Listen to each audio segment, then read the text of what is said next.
Today, we're going to talk about inflation, what it is, what causes it, and how it's measured. There's been a great deal of conversation and debate, frankly, around inflation in the US over the last few years. The path of inflation is important, as the presidential election showed how the consumer experiences inflation has consequences for politicians and for policymakers. Inflation is one of the Federal Reserve's two mandates. Those mandates are, of course, full employment and stable prices, i.e., inflation. The Federal Reserve sets monetary policy with the goal of achieving and maintaining slow, predictable inflation. The level they have committed to is, of course, 2% annualized, as we know. Today, we're going to focus on inflation. We'll focus on full employment in another video, but for today, we'll focus on inflation. The most common definition of inflation is too few dollars chasing too few goods. But of course, there's more to it than that. Today, we're going to go in a little deeper, a little more in depth, and talk about what it is, what causes it, and how it's measured. And to do that, Jenny Montell is here, an economist who has worked with government data for, we'll just say, many years. How about that? I like that.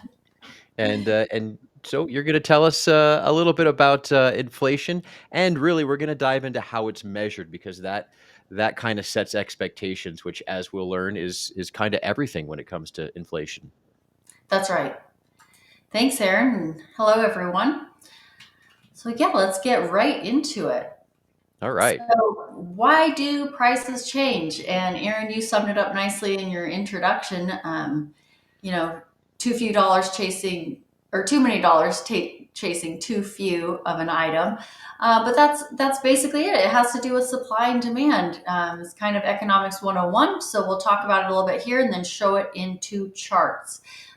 For example. So really it has to do, if all else equal, if there's a demand shock or a supply shock in one direction or another, Mhm. that can cause price changes. So what do we mean by demand shock? Some things that would uh, shock demand would be a population increase, and that can, some examples of what would cause that would be a surge in immigration or a baby boom.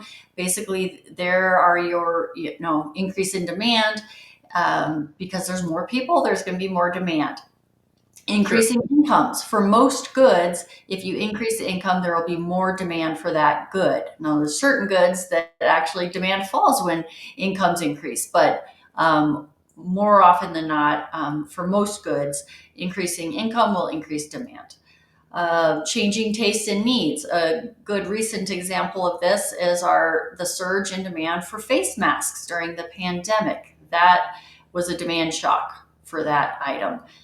Then there are incentive programs like incentives, purchase subsidies for electric vehicles, for one example, and then one that's of that your users pay and listeners pay a lot of attention to, Aaron, is interest rate policy because that can Sure. influence the demand for homes. Yeah, absolutely.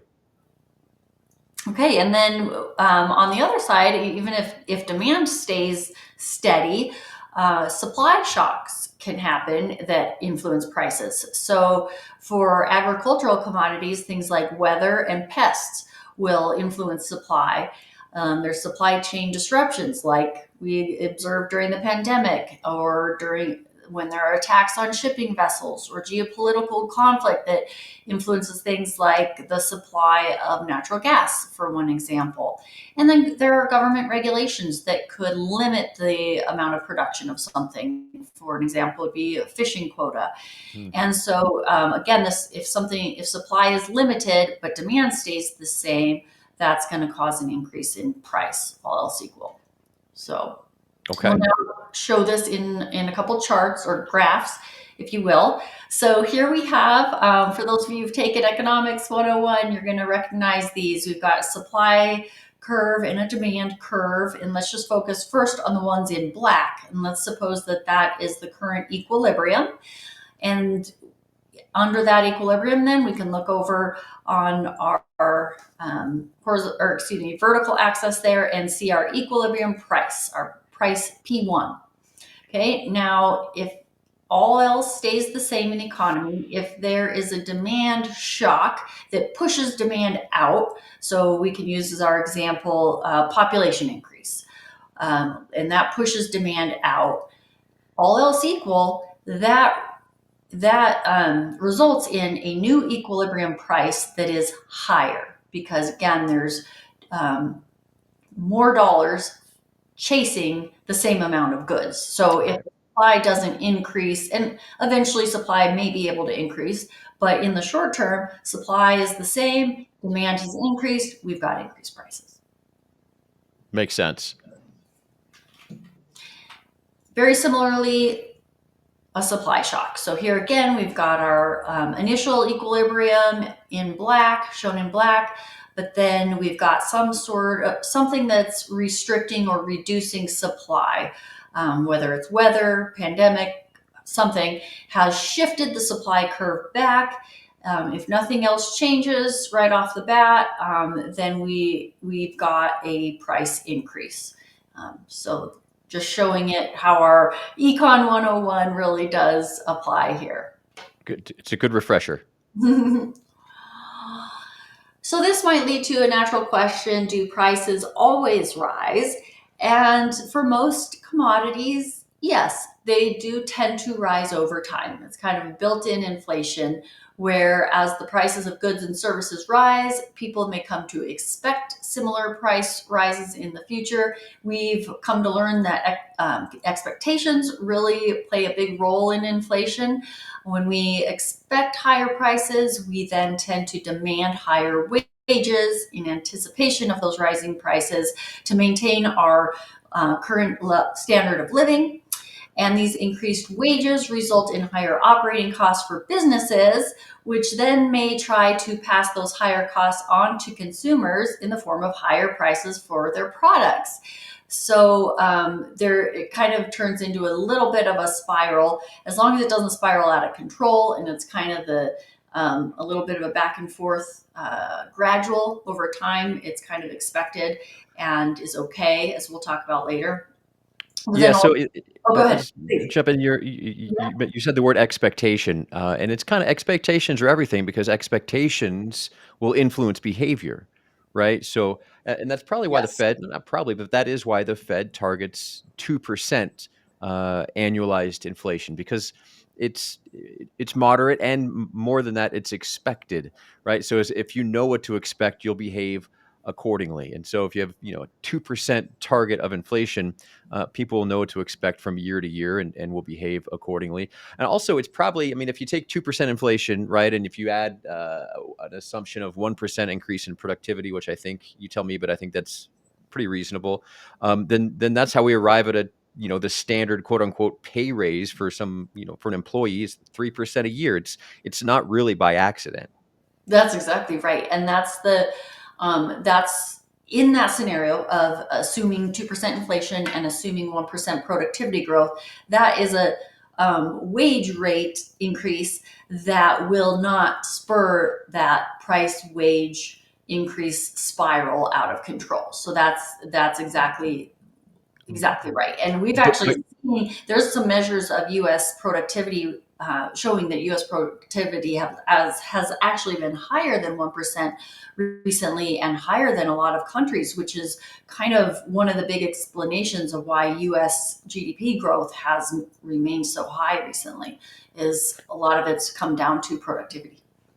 And just to go back to that example of 2% and 1%, which gives a 3%, that allows that employee to not fall behind, or in other words, keep up with inflation. That's exactly right. Yeah. Okay. Good. Thank you for that clarification. You bet. And just to point out, prices for some commodities actually tend to fall over time. This one example of this would be electronics. A lot of electronic consumer electronics, like computers and TVs. And Aaron, you brought up the point of Moore's law, which you were familiar with. If you want to summarize that for your Yeah, listeners. it's something I don't know. I learned a ways back, but Moore's law, basically, and the gentleman, his last name is Moore. He was one of the founders of Intel, believe it or not.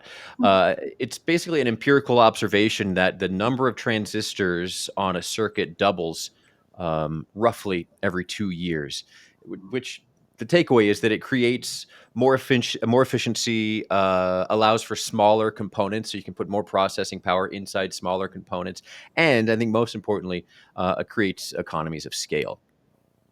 So, Excellent. Thank you for that. yeah. And then prices for some commodities just bounce around and they rise and fall throughout a year. So, a couple examples here would be farm commodities, metals, petroleum. These these commodities really are just influenced by a lot more things like weather and Mhm. geopolitics and things like that. Okay. So then the next question is inflation bad? Because from the consumer perspective, it feels bad to have to pay more for something that you used to pay less for. But it really can be both. There are bad aspects and good aspects. And really, as we'll talk about in a little bit, low and steady inflation is preferable to deflation. And we'll get there. Yeah. But first, let's just talk about some unfortunate aspects of inflation. It erodes the purchasing power and the return on fixed incomes because a dollar is basically worth less because you can buy less with that dollar. And it can affect trade. So, for a country that's experiencing a lot of inflation, that country's exports are relatively more expensive and therefore less competitive. And then it affects those who are least prepared the most. So, folks with more limited incomes or lower household incomes, they are spend a greater portion of their household income on necessities. And so if the prices of those necessities increase, that really hurts. And those whose wages fail to keep up with inflation, right? So that I guess that's the lower end of that wage distribution too. Yep. Or if you have lower level of savings that you can draw from for a while, in short periods of really high inflation. Mhm. If you don't have that, then you're relying on credit or something else, or cutting back in ways that are not great. So Right. yeah, Right. yeah. But it can also be good. Yeah, it has good aspects because it stimulates investment, and this will, down the road, have economic growth or spur economic growth. And of course, this is assuming wages keep up. Mhm. And though we don't want wages to rise too much higher than inflation, because that can trigger that dreadful upward price wage spiral where things can get a little out of control. Um, and then it can increase corporate profits. Of course, that depends on the pricing power of the seller and what type of good they're selling, but it can increase corporate profits. And then it can be good for borrowers because borrowers are paying back their debts in dollars that are worth less than the dollars that they borrowed. Right. And that one's hard for some people to wrap their head around, but it's basically, if the purchasing power of the dollar is decreased as inflation rises, then really the dollar you're paying back dollars that buy less things, so the dollar is worth less, I guess. That one is kind of tricky for people to wrap their head around, Yeah, but it's almost like you borrowed something that was worth more than you're having to pay back for. right, right. Yeah. And much better way to put it. Thank you. Okay, now we need to talk about deflation versus disinflation because they are very similar terms, and they've gotten confused a lot, it seems. We have some anecdotal evidence of that. So it's good to just clear that up real quick. Deflation is a sustained decrease of the price level of goods and services. It's actually a negative change in prices, and it's actually dangerous if it's broad scale because a deflationary spiral would be detrimental to the economy because as prices fall, production falls. And as production falls, wages fall and employment can fall. And as wages fall, then we have less income and we can buy less. And so that means demand falls again, even more. And it really creates a vicious cycle. Yeah, And yeah. that would be, we haven't experienced many cycles like this in the US, but this is like Great Depression style stuff that we don't want to experience. So as much as people want to pay half as much for their eggs or half as much for their Wheaties or half as much for anything, we really got to be very careful about what we wish for because we don't want that. That's exactly right. It's Yeah, really bad for the overall economy because you might end up losing your job because of that, or right. your wages might decrease accordingly, and it really doesn't end up being good. Got it. Okay. Now, disinflation, on the other hand, is kind of what we have been aiming for over the last couple of years and is, in fact, what we are experiencing. And it's the process of slowing down that rate of inflation and getting it back closer to the 2%. And that's a good thing. It means that the cost of the good or service is still rising, but not rising as quickly. It doesn't mean that the cost of good or service is falling. It's still rising, it's just rising more slowly and close to a, getting to a more sustainable, reasonable rate of inflation. So, you brought up this example, the cost of used cars in the U.S. It rose 2.7% month over month in October, and just 1.9% month over month in November. So this is good. The price is still rising, but at a much slower pace. That is disinflation. So it's again back about to expectations, right? So 2% is the target because then we know what to expect, and so we're basically trying to the disinflation period is trying to get back to that 2% target. And I think we noticed this during the election where there's some of this confusion over what disinflation is and really understanding it when politicians would come out and brag about the fact that inflation is at 2.7% or 2.8% or whatever it was at the time. People didn't understand that it was basically a slowing of inflation because they're looking at price levels being the same. They're still paying $4 for a dozen eggs or whatever. And so they're pushing back saying, no, prices haven't fallen. But in fact, the politician wasn't saying prices had fallen. They had saying that the rate Right. of inflation had fallen. So there's just an imperfect understanding on Yes. the part of some Yeah. consumers.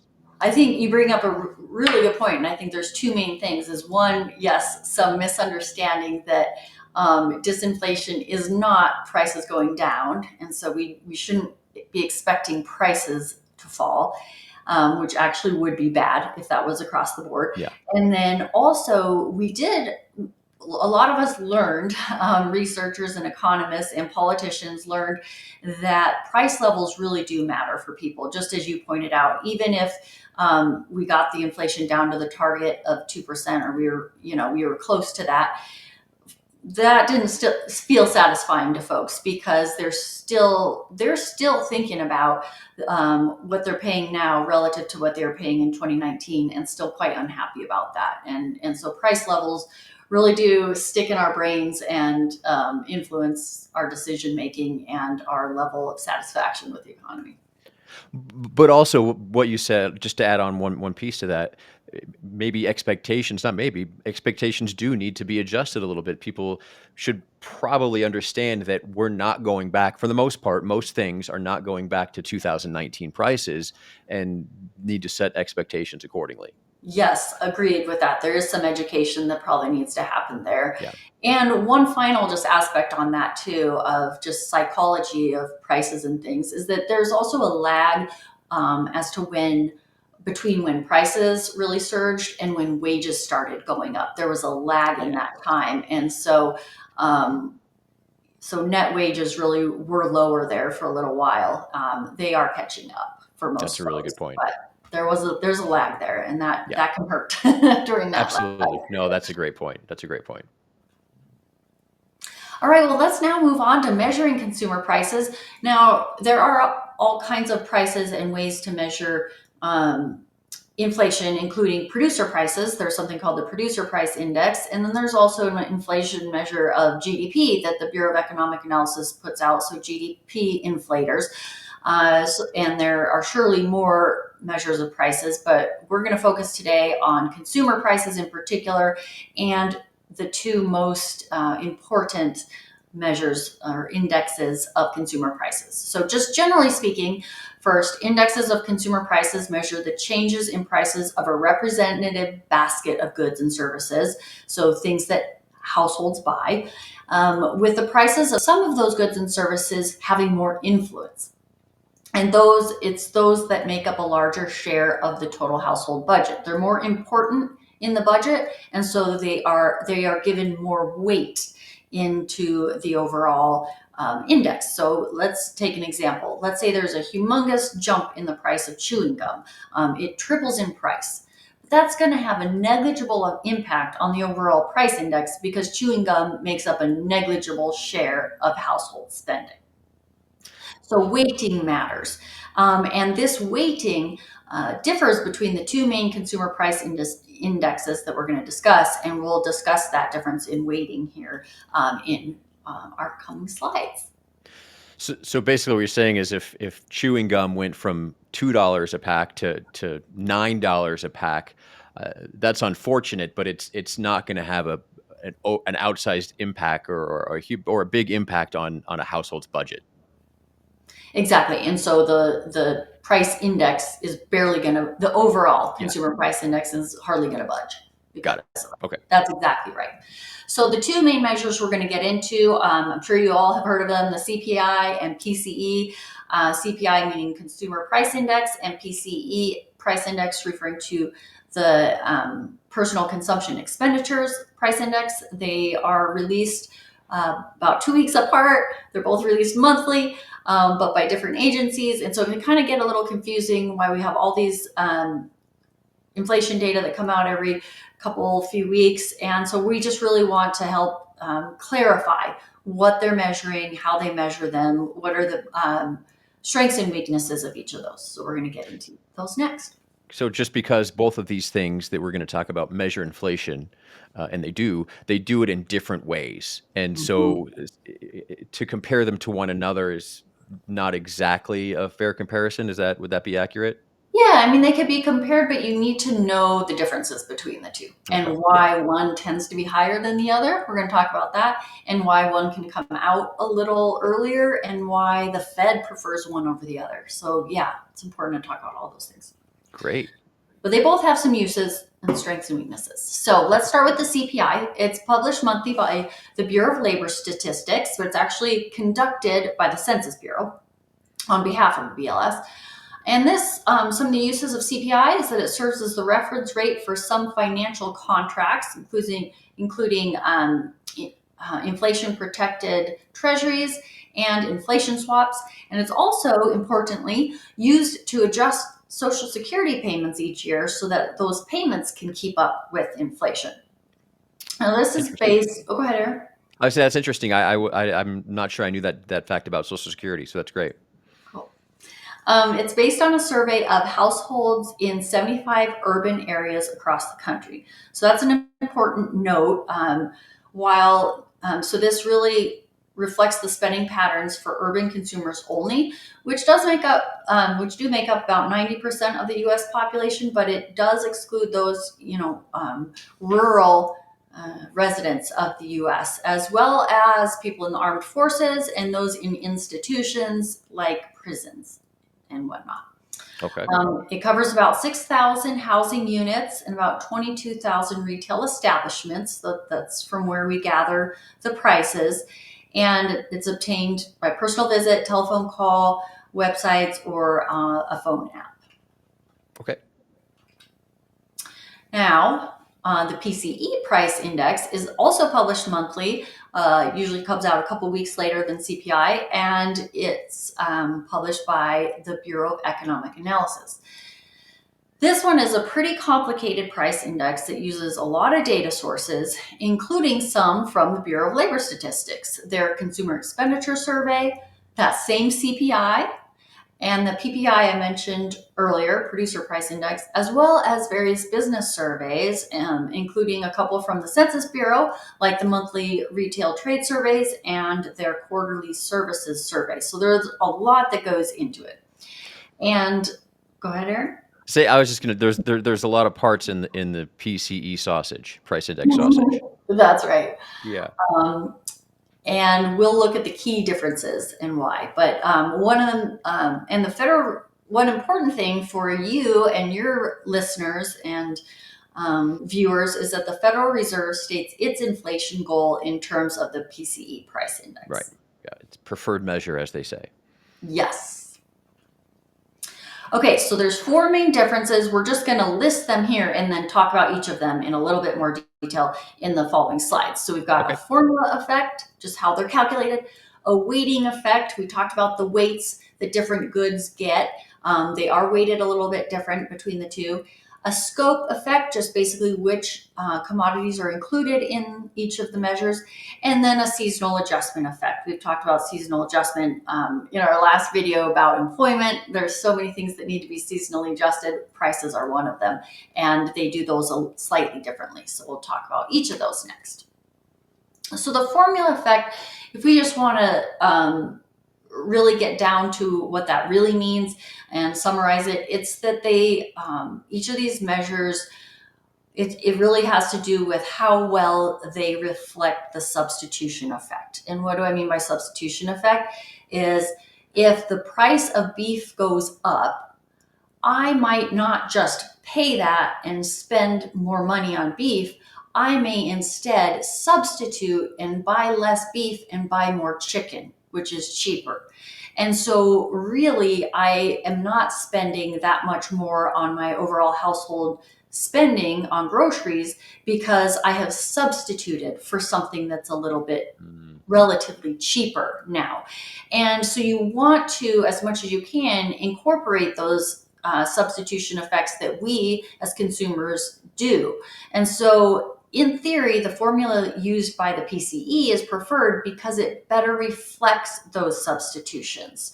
And however, it makes the formula more difficult to implement due to the data requirements to get information on those substitutions. And so the formula used by the CPI provides a practical alternative that can be calculated sooner. So it allows the CPI to be published a couple weeks earlier, but since it doesn't account for those substitution effects as well as the PCE price index does, the CPI tends to show more inflation than PCE price index because it's assuming I'm still buying that beef and paying more for it. It's not taking into account the option or the fact that I might buy less beef. And so it is showing more inflation because that's beef is being, sorry, I go would say ahead. that's a really important difference is the substitution effect because it gives a more of a real time picture of reality as far as what the consumer is how the consumer is behaving and what they're experiencing. That's exactly right. Yeah. Okay. And that's probably one of the reasons why the Fed prefers that, but I don't have that much insight into that. And I don't know if you Yeah. have any more, Aaron. Yeah. No, not really. I'm I'm not in the room with those guys. Okay. Well, an analysis by the BEA showed that this is one of the biggest reasons of the differences between these two measures. It explains about half of the difference between these two measures. So it's kind of a big deal. Yeah, significant.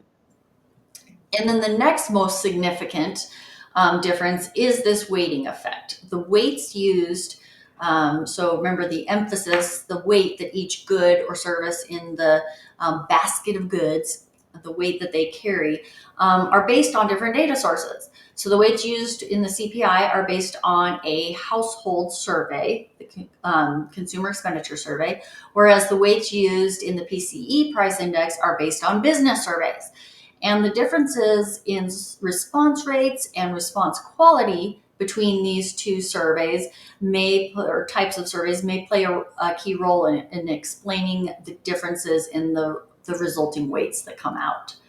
The biggest difference in weights are on shelter, with shelter making up 35% of the CPI and just 16% of the PCE. I know that's important, very important for you and your listeners and viewers, Aaron.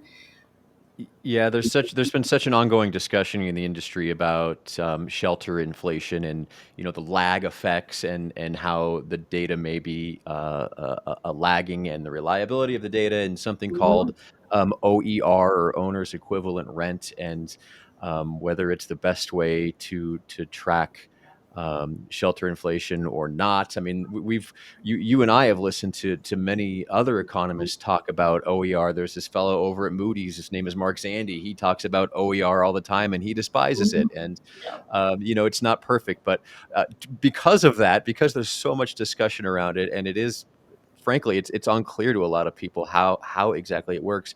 We have a video that we are working on now that will be about nothing else but shelter inflation and in particular OER. So I'm really looking forward to doing that one. Yep, as well. Same here. Yeah. Because Yeah. not only here do we have the different weightings, we just have that difficulty in measuring that thing anyway. What is the price of shelter? Yeah. And so, yes, I'm very much looking forward to sharing that, doing that video with you and sharing it with your viewers. I think there'll be a lot of interest in that because it's been a pretty heated topic. Now, the last two differences are smaller in terms of their contribution to the difference between CPI and PCE, or the last two effects, sorry. The third is the scope effect, and that just has to do with what's included, which goods and services. So there are items in the CPI that are out of scope, so to speak, or excluded from the PCE price index and vice versa. And we'll just give one example here. Medical care services in the CPI only include services that are purchased directly by consumers, paid for by consumers out of pocket. Whereas in the PCE, medical care services doesn't just include the out of pocket, but also medical services paid for on behalf of customers. So, for example, paid for by employers by way of employer provided health insurance, and those paid for by governments by way of Medicare and Medicaid. So, there's a few examples of those.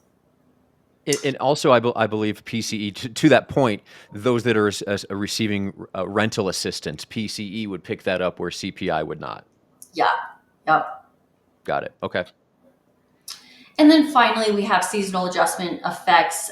We've talked about seasonal adjustment before, Aaron, when we were talking about employment. It matters for prices too, because there's certain goods that are in higher demand or just their prices change for whatever reason throughout the year. One example would be gasoline. In the summer, we turn to a different type of gasoline, different blend, Mhm. and it's driving season, and so the price is kind of expected to increase. It tends to increase every summer. And so seasonal adjustment just basically kind of takes out that expected change so that we can better see the underlying change that excludes that seasonal effect. And that way we can just get a better sense of underlying price changes. But the seasonal adjustment there's differences in that seasonal adjustment between these two price indices, and they really result from two factors. One is just difference in revision cycles. BLS revises the past 5 years of data, while the BEA only revises the past 3 years, and that has some influence on these seasonal adjustment effects. And then differences in aggregation. So this has to do with the higher levels of or more aggregate measures of inflation as opposed to the very specific goods and services. It's once they aggregate them into an overall measure of inflation, they use Mm. different techniques for that. And obviously, someone can view the seasonally adjusted figures or the non-seasonally adjusted figures, right? And really, the seasonal adjustment just aims to take out the seasonal noise, if you will, right? To kind of Exactly. smooth things out a bit, right? Perfect way to say that. And yes, thank you for reminding your listeners that both of these agencies both publish both seasonally adjusted and non-seasonally adjusted versions of their price indexes. So you can look at both of those if you want to, but most people will look at seasonally adjusted. But you're able to look at either and both. Okay.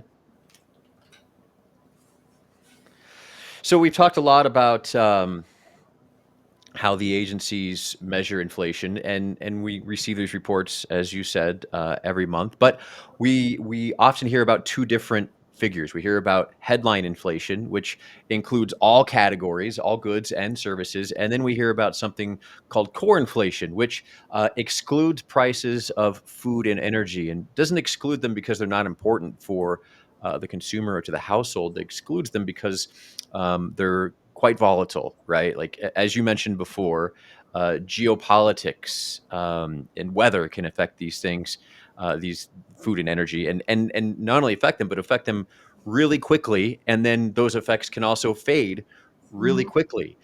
So by removing food and energy, it's removing that. Again, there's that noise associated with the volatility of these items to get a more clear picture of the underlying trend, right? So when we say core, and we remove food and energy, what are we removing? Well, we're removing the commodities that are related to energy. So crude and gasoline and the other distillates, diesel fuel. We're also removing energy services, which is electricity and natural gas. So um, by removing those things, it really just paints a more clear picture of the underlying trend, right? Well said. Thanks. So we've arrived at the final slide, and our key takeaways. Inflation is not bad if it remains low and in control. And even, maybe even a better way to put that is expected, right? So Mhm. yeah, yeah. So if there's a reasonable expectations that are met for inflation, it can be good. Right? It is good. There's four key differences between CPI and PCE, which again are the two most common measures. CPI is released a little bit earlier than the PCE price index. CPI doesn't do a good job of capturing substitution effects, and it serves as an important reference point for things like Social Security payments. And then PCE price index serves as the Fed's preferred measure and comes out a little later each month, is a little more complicated, and has a few more pieces in the sausage, so to speak. So um, it's just important, I think, to know a little bit about how these things are constructed, the differences between them, because they don't always give the same data results, right? They're always a little bit different, but they're that way by design. I think is important to say, is that it's not a bug, it's a feature that they differ a little bit when we get those numbers each month. Yeah, they serve some different purposes and they have their different strengths and weaknesses. So it's important for you to know which one that, makes the Yeah, most sense for you to pay attention to and pay attention to that one. Um, right. yeah. And But and there could be some improvement with housing, and that'll be really interesting to talk about I'm next I'm time. really looking forward to getting into shelter inflation with you. It's So complicated, but it'll be yes, it interesting. is. It is. Until then, thanks for joining. Thanks, everybody. Bye now. Bye bye.